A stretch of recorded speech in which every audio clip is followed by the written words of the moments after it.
Nga pala si Christian Alfred G. Gahudo ng Bet Mechatronics at ngayon pag-uusapan natin ang intermediate frequency. So ano nga ba ang intermediate frequency?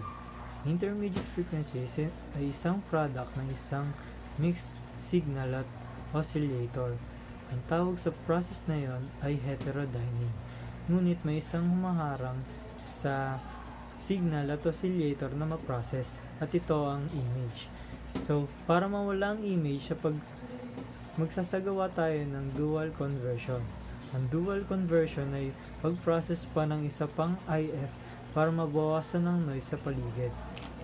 At ang IF ay ginagamit sa AM radio na nasa 455 kHz at sa FM naman ay 10.7 MHz. Ang intermediate frequency ay pwedeng mas mataas sa input signal para mas madali itong matune sa RF stages. So, ang process na yun ay ang antena ay sasagap ng signal at dadaan ito sa RF filter para ma-convert ito sa mas mababang frequency. Yun lamang po. Sana may natutunan kayo. Maraming salamat. Magandang araw sa inyo. Good morning, good afternoon, and good evening. This is my report, and my topic is noise. Noise is a random energy that interferes with the information signal. Hiss and noise that you hear in the speaker is noise. Ratio is a simple number that indicates the relevant strength on the signal and the noise. Ratio is a number na may relative strength sa signal at noise. Two basic resources: generated external and internal noise. Sa generated external to the receiver, and the internal noise is to produce within the receiver itself. Atmospheric noise shows up primarily as amplitude variation that add to the signal and interferes with it. It is greatest impact on a signal at frequency less than 30 MHz. It is primarily in the 10 MHz to 1.5 GHz range. But case of greatest disruption in the 15 to 150 MHz range. So, ang ibig sabihin po dun ay na-disrupt siya pag umaabot na ng 15 to 150 MHz range. Transit time. Transit time is the duration of time that it takes from a current carrier such as a hole or electron to move from the input to the output. Transmit time shows up as a kind of random noise within the device, and this noise is directly proportional to the frequency of operation. The lower the noise figure, the better the amplifier. Kaya niya magdala ng buong current or electron from input to output. That's Noise temperature is expressed in degrees Kelvin. Normally, we express temperature in terms of degrees Fahrenheit or Celsius. Used only in circuits or equipment that operates a VHF and UHF or microwave frequency, and the less than 100 degrees Kelvin, the lower the better. Typical receivers. Ang next topic ko, typical receivers. receiver circuit, the most critical part of communication receiver is the front end. And the front end usually consists of the RF amplifier, mixture, and relative tuned circuits. So, ang RF amplifier daw ay hindi pwede sa communication service. Ang pwede lang sa kanya ay 30 MHz pababa. The antenna is connected directly to the mixer input through one or more tuned circuits. The tuned circuits must provide the input selectively necessary for image and projection. Most mixture are MOSFETs, which provide the lowest noise contribution. RF amplifier is the actual transit time of electrons through gallium arsenide is far shorter than in similar silicon transistor, and therefore the MOSFET provides the greatest gain at microwave frequency. Ang gallium arsenide daw ay mas malaki doon sa mas maikli doon sa silicon transistor. MOSFET. Ang MOSFET, this is where most of gain and selectively obtained.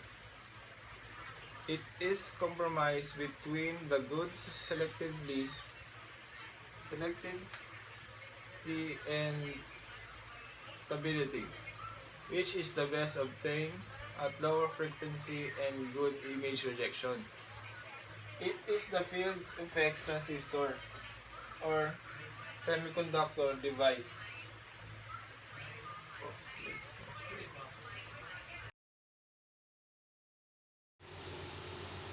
Good morning, I'm John Rafael J. Yumang. Ang report ko ay tungkol sa typical communication receiver.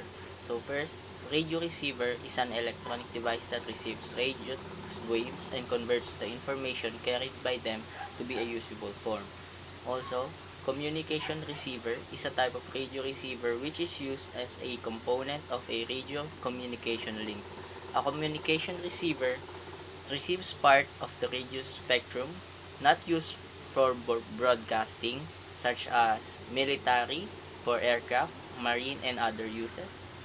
Often also used with radio transmitter as part of a two-way link for a shortwave radio or amateur radio communication for shortwave listening. So it have a high stability and high reliability for its performance. So also, shortwave radio receiver. So it's a radio receiver that can receive one or more shortwave bands between 1.6 and 1.6 and 30 megahertz. Often receives other broadcasting bands such as FM radio, long wave, and medium wave. Also, it is often used by dedicated hobbyists.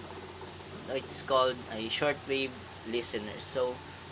Uh, shortwave band can receive uh, more waves than the long wave because shorter wave the short wave can have high frequencies than long wave. Long wave has a lower frequency, so short wave high frequency and long wave have lower frequency, so it can receive both long wave and medium wave for the short wave radio receiver.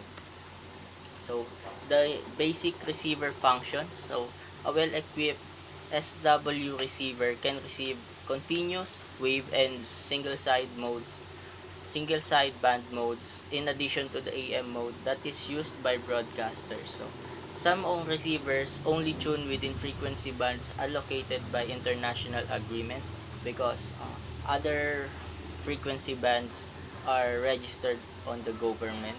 So also tuners allowed bandspread control for accurate tuning of closely spaced frequencies. So tuners is used to adjust and tune for the frequency that is used. So typical features of radio receiver. So first is radio frequency gain control to adjust the gain. Also reception of some or all of shortwave bands from 1.6 MHz to 30 MHz. Also, one or more front-end radio frequency filters. Supported demodulation types of a radio receivers are amplitude modulation or AM, digital radio modulate or DRM, single sideband modulation, SSB, LSB, and also USB. Also frequency modulation, FM, and audio limiters. So also it comes with a noise blanker, signal strength meter to adjust these to know the signal. Also ABC, AGC adjustment, it's automatic volume control and automatic gain control adjustments for the radio receiver. Antenna diversity, also an antenna tuner, and passband bandwidth and frequency display dials that comes with analog or digital. So now let's talk about how radio receivers work. So a radio receiver is connected to an antenna which converts some of the energy from the incoming radio wave into a tiny radio frequency AC voltage which is applied to the receiver's input. So it basically works that the antenna oscillates from the radio frequency coming from the input frequency. It is applied to the receiver's input. So an antenna consists of an arrangement of metal conductors. The oscillating electric and magnetic fields of the radio pushes the electrons in the antenna back and forth, that is creating an oscillating voltage. So practical radio receiver perform three basic functions on the signal from the antenna. First is filtering, second is amplification, and the third is demodulation. So also bypass filtering. The bypass filter allows the frequency of the desired radio transmission to pass through and block signals at all other frequencies. So it only allowed the desired frequency to pass and filters or blocks other signals for the bypass filter. So also the amplification, the power of the radio wave is picked up by the receiving signal antenna. It decreases with the square of its distance from the transmitting area. So the signal is decreasing as it goes farther and farther from the transmitting antenna. So we need the amplification to uh, to pick it up from the receiving antenna. So the radio signal from the bypass filter is filtered to make it powerful enough to drive the demodulator. Then the audio signal from the demodulator is applied to make it powerful enough to operate the speaker. The degree of amplification of a radio receiver is measured in sensitivity, that is measured in microvolts. So demodulation. So after the radio signal is filtered and amplified, the receiver must extract the information. So each type of modulation requires different type of demodulator. So first, an AM receiver or amplitude modulation receiver, it uses amplitude modulated radio signal and uses AM demodulator. Second is an FM receiver that receives frequency modulated signal. It uses an FM demodulator. And last is an FSK receiver which receives frequency shift keying, uses a FSK demodulator. So transceivers and frequency synthesizers. So transceivers, it is a device comprising both a transmitter and a receiver that are combined and share a common circuitry or a single housing. So it's just basically a transmitter and receiver that is combined.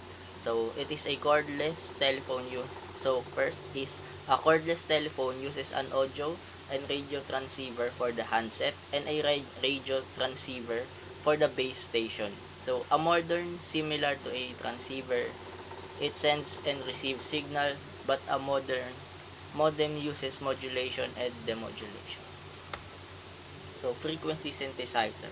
A frequency synthesizer is an electronic circuit that generates a range of frequencies from a single reference frequency. Uses in many modern devices such as radio receivers, television, mobile telephones, radio telephones, walkie-talkies, CB radios, cable television converter boxes, and satellite receivers, and also GPS system. It uses techniques of frequency multiplication, frequency division, direct digital synthesis, frequency mixing, and phase lock loops to generate its frequencies. So a frequency synthesizer, uh, it it generates range of frequencies from only one input reference frequency. So examples of frequency divider. So first is a flip-flop divider. The flip-flop divider is used uh, for the for the digital, and Miller divider is used for a analog signal. So for the frequency multiplier, we have a full wave rectifier and phase lock loop. So the full wave rectifier, um, it it can multiply the frequency by the input frequency. So it just turn the uh, it just so for the full wave rectifier, we have the input frequency, the sinusoidal wave. So it just turn the uh, so for the full wave rectifier, it just turned the negative half cycle into a positive half cycle. So now we have a double of the frequency. So for the phase lock loop system, uh, for the input frequency, it is used in FM demodulation and AM demodulation. So for the frequency mixer, so mixers are required linear or time varying elements in order to provide frequency translation. So the mixer types are multiplication, which the output has only the sum and the difference of the two input frequencies, and also the modulation, the output not only has the sum and difference of other two input frequencies but also many other frequencies. So also we have techniques for frequency synthesis. So first is incoherent synthesis, which we only have a few reference frequencies are combined to generate many more frequencies. So second is coherent synthesis. So it only uses one single reference frequency to generate many output frequency.